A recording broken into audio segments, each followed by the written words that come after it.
Hello, we are here at San Diego Comic-Con 2024 at the Corvus Belli Infinity press room. We're going to be chatting with some of the directors and some of the voice actors of the project, so you can watch that now. We are here at San Diego Comic-Con 2024. Can you introduce yourself for the camera, please? Hi, I'm Matt Machenbacher, creative consultant on Infinity Paradise Lost. Yay! So there's so much lore and so much involved with this. How did you get this condensed into a story? Great question. The Infinity lore is very expansive, and our story actually takes place about 2 decades before the current game story takes place, where there's some history there, but a lot of ambiguity. And that was where our director, Jay Oliva, and the writing team really wanted to focus, was to help expand that lore and give fans something new, but was also familiar.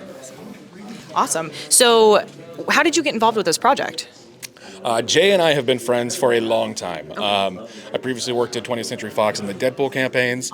Following that, I was at Amazon working on The Boys, and my specialty has always been transmedia storytelling. How do we expand these worlds? How do we start to introduce channels that give fans new outlets to see the things they love? And so when Jay started working on this, him and I were catching up, and it just kind of organically turned into, we're looking to grow this into something beyond just an animated series, and that's where I got involved, where we've got the animated series, we've got some games, novels, a lot of stuff coming out. It'll be announced in the next 12 months. That's really cool. So when you approached Corvus Belli, how did that process work? Or was that more of a Jay thing? Or that was 100% a Jay thing. Okay. Jay, and I won't take away fully from his story, Jay essentially emailed customer service on the Corvus Belli website. Oh my gosh. And that led into being responded to by Fernando, one of the owners of the company and founders. And that, I'll let Jay tell the rest of that story, but essentially through customer service is how Jay did that, flew out to Spain, and that was kind of the genesis of this pre-COVID. And then now it's been the journey to get where we are today. Awesome. How long did this project take to come, like from the beginning till production? It's been a bit of a journey, but that's also because, like all of us, COVID kind of slowed things down for a bit. So it really started kind of the end of 2019. And then once we started going, I'd say probably the last couple of years here has really been getting everything locked in, figuring out what the franchise is going to look like for the future. And that's where, again, we're very excited to show everyone what else we've got. Awesome. And where can everybody find the show? Right now, we are not allowed to say. We're talking to a couple different people. So, but we have the more to be coming on that soon. Okay. So, but right now there is stuff where if you want to learn more about the property, you can go to infinitytheuniverse.com. For fans who want to maybe get into the game, just kind of explore a little bit more. But we will be announcing more on the where and the when, hopefully here in the next few months. Yay, awesome. And have you played the game before? I have only once. Okay. I'm going to be very honest. Jay is a longtime player. I am not a longtime player, so I am horrible. I am horrible at the game, but it is extremely fun, so I'm learning slowly. Awesome. That's my most honest answer you'll get from anyone all day. Well, I think those are all the questions that I have, so thank you so much for your time. And it was really, I'm excited for this project. So I'm excited to have you see it. Yay. So thank you so much. Thank you. Yeah. All right. So we are here with some voice talent and the voice casting director. So how did you get involved with the project, and how did you find these guys to bring them in? Oh, I was fortunate to have Jay Oliva call me, as he has done for almost all of his projects since we had a chance to work together. And then it was from there, basically getting a sense of the story through the script and through diving into the property itself, which was new to me. And then from there, kind of forming sides, which are just a little portion of the character's dialogue in a larger script. And then getting those auditions back, we then collaborate with the team and with Jay and the other producers and go from there. Found me on the street begging for a voiceover job, which I appreciate. Yeah, we're so lucky that these just amazingly talented performers lend their skills to help build these characters from that early stage, right? Even before they know they're a part of the project, they've kind of formed what these characters are about. That's awesome. So for you two, did you know what the project was, or was it like a secret title when you were auditioning? Yeah, and for me, I'm trying to remember, I don't think it had a secret title. I think it was just called Untitled Jay Oliva Pilot. That's right, Untitled Jay Oliva Pilot. That's what it was. It wasn't called Infinity. Yeah, and so I knew my character's name, Danya, and it was very clear, all I knew was that she was the protagonist. The audience would sort of experience the world and the story through her eyes. And she was also such a damaged person, but at the same time such a badass. Yeah. Someone who used strength as like a defense mechanism after so much trauma. And so it was very easy to kind of relate to that story personally. And so it was a joy to kind of present what was on the page and my interpretation of the character. Yeah, and Physical strength, I feel like attitude-wise. Oh I mean, yeah, strength in her, resilience, cunning. grit. yeah, and she's physically agile and won't stop at anything to get what you want. I mean, there's just so many brilliant. The thing about the way this script, when you read it on the page, it immediately jumped off as these characters have a three-dimensional relationship with each other. And I play two characters, but one of them is Danya's sidekick. So I'm My iPhone. Yeah, basically an iPhone with legs. Basically, a medic robot that they go everywhere together. And there is, when I was reading the dialogue, I thought to myself, how beautiful is it that in this future there is a relationship between a human and a robot that is this complex and full of humanity and funniness and silliness, and the robot completely misunderstands the situation and makes her feel uncomfortable, and yet she can't live without him. And I thought all those endearing qualities is just one example of what make this story fun to watch, and fun to watch it unfold, because you're just not quite sure, but you buy into these people almost immediately. Like you buy in, like you're rooting for Danya so from the beginning for so much. And I just found that incredibly attractive and easy to bring to life. Yeah, and even from the preview that we saw, it is gritty. So that's a great word that you used for it. So was that fun for you guys to get in and get gritty with it? Sure. Oh yeah. I mean, gritty to me, when I think about gritty, I think about just very real and no artifice put on. It's just you're in a high stakes life or death situation. What's your human gut response? So that's why I love working on gritty, more adult material. And The world is so big, but they really focused on a small part of it, in the timeline and specifically with her character for this tale. So the background of the game and all of the characters and regions is almost beyond comprehension. It's so vast. Yeah. But I think all of that shows what they want this property to be, because it doesn't even play into their game per se. Yeah. They always had this idea that it was going to be fleshed out to be more.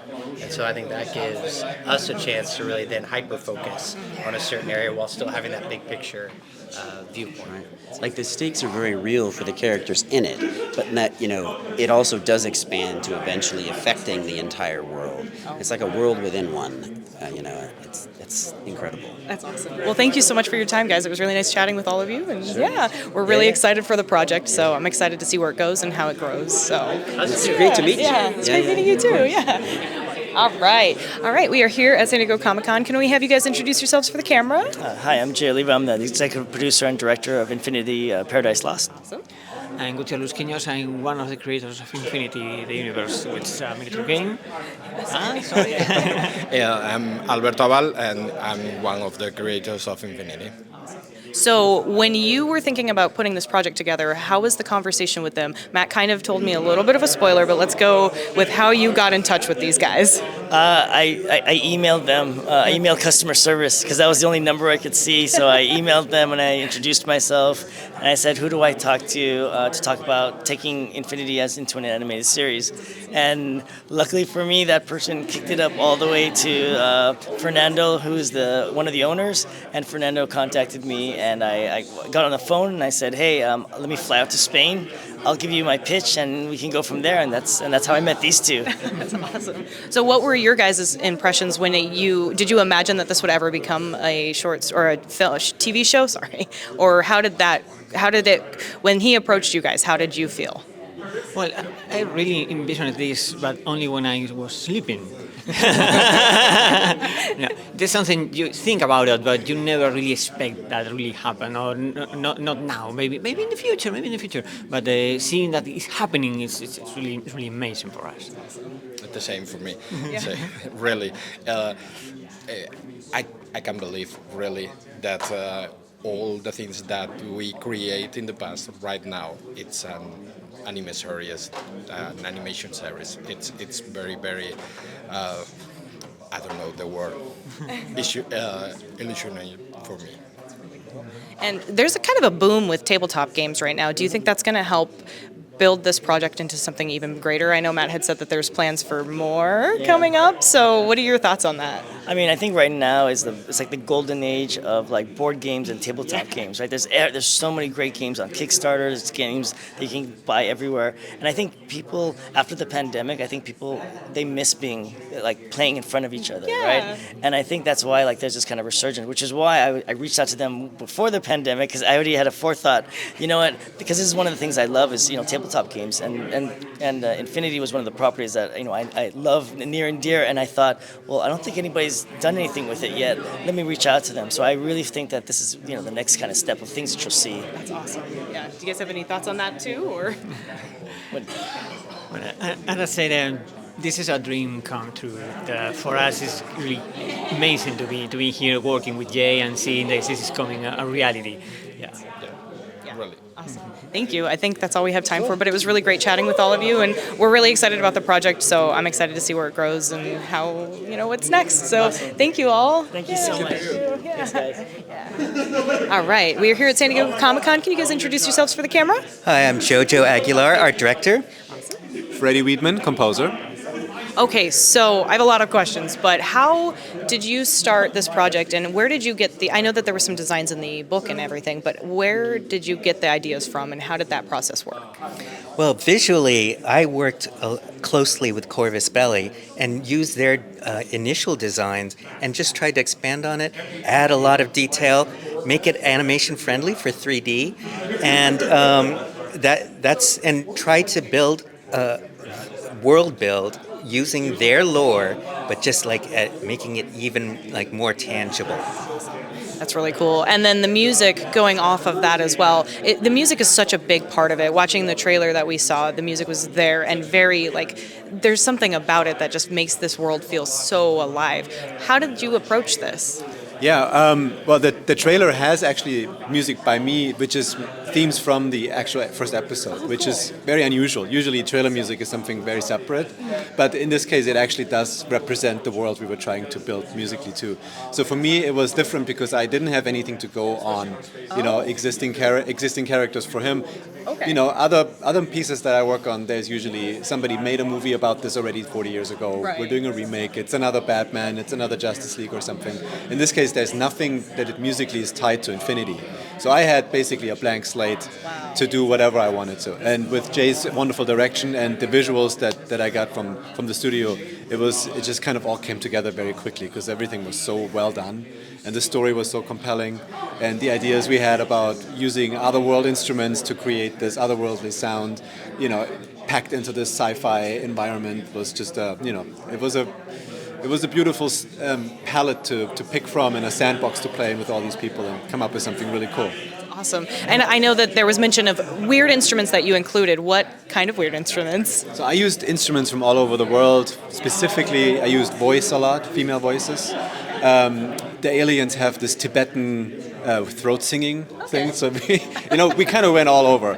I have Greek bouzoukis, I have Armenian duduks, and a lot of these things I use, and then after recording them, I change them. I pitch them in different octaves or registers, or filter them in a certain way so they don't sound necessarily too specifically like those instruments anymore, because the idea was to take those world instruments but then distort them to make them sort of part of our more unknown universe. That's really cool. And when you're drawing and designing characters, do you have a soundtrack in mind, or are you listening to something, or how did that work? Actually, no, but I will tell you, it is so satisfying when everything comes together at the end.